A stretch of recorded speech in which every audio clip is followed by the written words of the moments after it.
বৈষম্য বিরোধী আন্দোলনে গত ৫ই আগস্ট রাজধানীর চানখারপুলে গণহত্যা ও শিক্ষার্থী আনাস সহ ৬ জনকে হত্যায় ৮ জনকে অভিযুক্ত করে ট্রাইব্যুনালে পূর্ণাঙ্গ প্রতিবেদন দাখিল করেছে তদন্ত সংস্থা। জুলাই-আগস্ট গণহত্যায় এটিই প্রথম পূর্ণাঙ্গ প্রতিবেদন। সোমবার ২১শে এপ্রিল ট্রাইব্যুনালে প্রতিবেদন জমা দেয়া হয়। ডিএমপির সাবেক কমিশনার হাবিবুর রহমান, পরিদর্শক আরশাদ, কনস্টেবল মোহাম্মদ সুজন, ইমাজ হোসেন ইমন, নাসিরুল ইসলাম সহ ৮ জনের বিরুদ্ধে এই প্রতিবেদন দাখিল করা হয়েছে।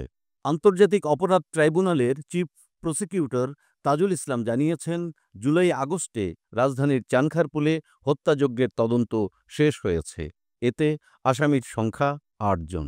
প্রতিবেদনে বলা হয়েছে, ঢাকা মহানগরীর চানখারপুল এলাকায় এই আসামিরা নিরস্ত্র ও শান্তিপূর্ণ আন্দোলনকারীদের উপর প্রাণঘাতী অস্ত্র ব্যবহার করে ৬ জনকে গুলি করে। তারা শহীদ হন।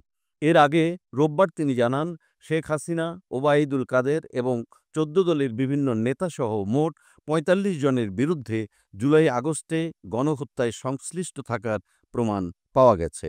চিফ প্রসিকিউটর বলেন, মামলার তদন্ত প্রায় শেষ পর্যায়ে। অভিযুক্তদের বিরুদ্ধে গণহত্যা, পরিকল্পিত সহিংসতা ও মানবতাবিরোধী অপরাধের নানা তথ্য-উপাত্ত জড়ো করা হয়েছে। তাজুল ইসলাম আরও বলেন, তদন্তে এমন সব সাক্ষ্য প্রমাণ উঠে এসেছে যা থেকে স্পষ্ট যে অভিযুক্তরা রাষ্ট্রীয় শক্তি ব্যবহার করে নিরীহ জনগণের বিরুদ্ধে সহিংসতা চালিয়েছেন।